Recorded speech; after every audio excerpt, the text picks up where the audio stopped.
please subscribe and don't forget to press the bell icon to get notified whenever we upload a new video. Watching Business Lunch, I'm Nisha Podar, and with me is Sonia Shanai. Sonia, good afternoon. It's red on the screen again, but there is some consolation because at this point there is a slight bit of recovery on the markets. In fact, the mid-cap index is really taking the charge in terms of recovery that is being seen in lunchtime. 0.11% down as we speak. Sensex and Nifty down over 1% each. But what's really taking the lead when it comes to the overall weakness in the market is clearly Bank Nifty, Sonia. Yes, it is. I mean, you can say that there's a bit of recovery, but all in all, things are still on the weaker side, as we all know.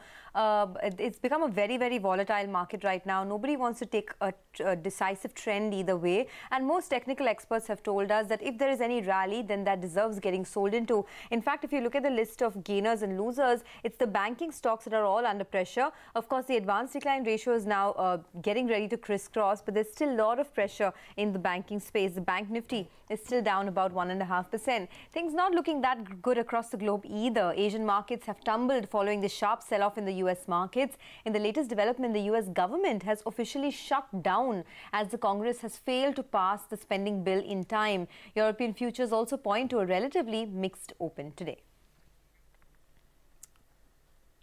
Okay, well, let's focus on the big story, right? With the resignation of promoters from Fortis Health, a deal to sell Fortis looks imminent. Nisha, you've been getting us all these exclusive details. In fact, you've been telling us for a while that this deal is impending. But now that this big hurdle is out of the way, you think it's going to happen sooner rather than later? So there are too many actions taken too promptly, even though the legal tangle with Daiichi Sankyo really persists at this point. And the legal eagles have been working really hard how to really go ahead with the transaction despite a Supreme Court verdict ruling saying that the inherent value of shares by the promoters held in the company cannot be tinkered with. So sources with direct knowledge share with us that post the resignation, it is clearly a precursor to the larger transaction at Fortis Health. It is to disentangle the Daiichi case from Fortis as a listed company. Sources suggest that Manipal Hospital is taking the lead with a consortium of private equity players which is backed by TPG to really take over Fortis Health. And this could be done with a combination of merger and more fund infusion. Now remember, sources with direct knowledge share that at this time, a primary infusion of funds into Fortis as well as a merger, both do not violate the Supreme Court's verdict that nothing can be done about the inherent value of the shares which are held by the promoters there. So therefore, this could really pass the legal test, but we still have to see that. So what we are really looking at is that a Manipal Hospitals-led consortium really taking over Fortis Health in a reverse merger where it will be a listed entity, where Manipal Consortium will be the controlling stakeholder and Singh Brothers will become minority shareholders, Sonia. Okay, so that's the impending deal. Fortis Health, of course, is charging away today. Ekta is also here. She's been tracking this story very closely. Ekta. Well, there is an additional piece of information which has come out for Fortis, and that needs to be highlighted. Now, these are agency reports which have indicated that the Singh brothers have taken at least around $78 million out of Fortis about a year ago without board approval. So that's one of the reasons why Deloitte has in fact refused to sign off on the Q2 numbers until these funds were either accounted for or returned to the returned by the Singh brothers into the company. Now remember that the agency report goes on to say that the Singh brothers were working to pay back the money so the company can in fact release its results going forward, and the fact that it is it was actually loans as per Fortis was to certain corporate bodies in the normal course of treasury operations. Subsequently, these companies have now become a part of the Singh brothers corporate groups. So hence the loans were then recognized as related party transactions and the repayment has commenced. Now there is a board meet which is going to take place on the 13th of Feb, and that is actually going to become quite an important board meet to watch out for. Separately, the Singh brothers also have a lawsuit which is outstanding by New York-based private equity firm, and that accusation is for siphoning money to help manage their personal debts and is related to Religare. So quite a lot of legal hassle, and maybe this could be a bit of a dampener. Oh yes, this one is adding to more, and in fact, amidst all this uncertainty, the Fortis Healthcare stock is still standing tall, over 11.5% up at this point. But as Ekta mentioned, this particular bit of $78 million of loan and related party transaction, is that going to be another new hurdle in the deal? That needs to be seen. And of course, we spoke to many experts on this particular development. Hear them out. What you're seeing is a pattern. You saw that happen when Ranbaxy was bought over by a Japanese firm. You've seen it happen in Religare, and now you're seeing it happen in Fortis. And that is what is worrying, that in each of these companies, obviously there has been a failure in terms of the systems and processes they built in terms of the risk management which they had, in terms of the oversight which was provided to these critical functions.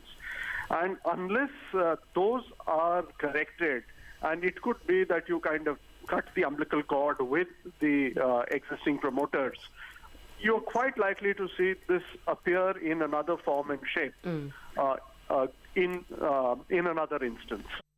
Okay, so there is a clarification, a full-blown clarification that Fortis Healthcare has now put out on the exchanges. This is in reference to the mail dated today with regards to the news reports, the Bloomberg reports titled Indian Tycoons Take Out $78 million Out of the Hospital Firm. In this regard, we would like to submit that Fortis Hospitals has deployed funds in secured short-term investments with companies in normal course of treasury operations.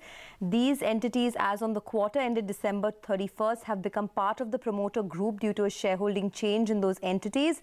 Further, we categorically deny the alleged news that auditors have refused to sign the accounts for Q2 and would like to update you that, as informed to you with respect to our letter, the results for Q2 could not be tabled before the board for approval.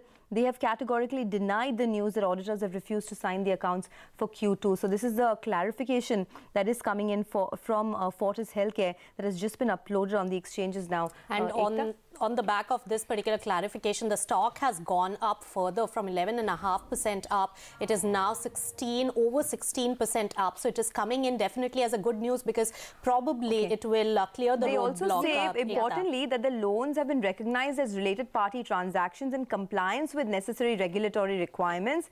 The loans are adequately secured and the repayment has since commenced. Total value, of course, as we know, is 473 crores. That's exactly the statement which is in the agency article as well.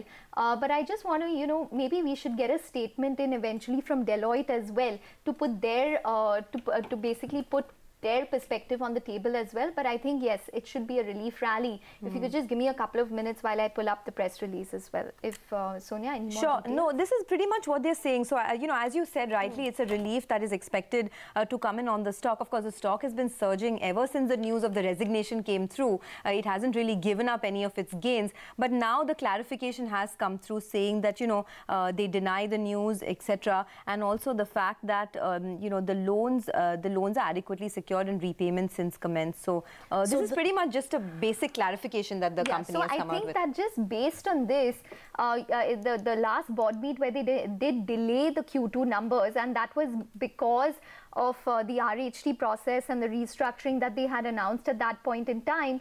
I think it will be important to see the auditor's statement that comes out on the 14th of Feb, because if they are going to release their Q2 and Q3 numbers together, then unless there is no auditor statement, but that statement would be important to basically put everything into perspective as well.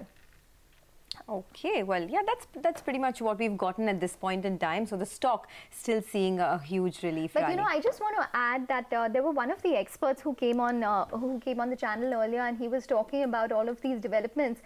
They mentioned that it is a trend of developments for Fortis. You're not only talking about this one particular instance, though there is a clarification from the management. You're also putting the past history into context for Fortis as well. So you have to also take into cognizance the news of the private equity investor from New York moving the Delhi High Court against this particular, against accusations of siphoning of money when it came to Religare. Plus, you know that the litigation is outstanding with Daiichi for a couple of years now. So there is this kind of larger context that you're talking about. One international legal battle after another, right? They've just been embroiled in these cases one after the other. So yes, there is of course a history. It's not something that's just come out of the blue. And that's why it's auguring well for Fortis as a stock, because both the promoters have quit the board of Fortis Healthcare. So they have really detached the company from all the legal hurdles that are really coming their way. And this could have really emerged as another one, but there's some bit of relief on that particular stock. It's a hectic afternoon of trade. A lot of big news stories are breaking on the channel. And let's talk about one more. This is the CNBC TV18 exclusive. We learn from sources that Blackstone is now in talks to buy stake in the SPV holding Indiabulls Real Estate's commercial assets. So basically, Blackstone is interested in the commercial assets of Indiabulls Real Estate. Anisha joins in now to give us more details on that. Anisha, the stock is just surging. Tell us, what are you picking up?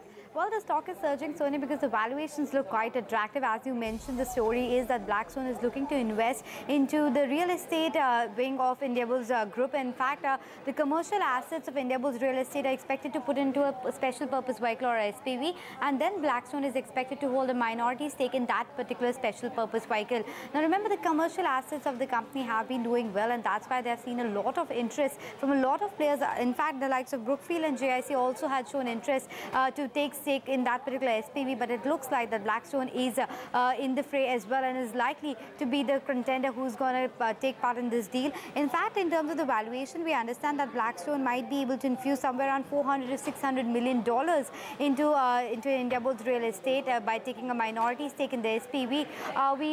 We sent out emails to both the Blackstone as well as Indiabulls Group. We haven't really got the reply from the same, and we are waiting comments, but it is likely that the deal will get finalized really soon. Back to you.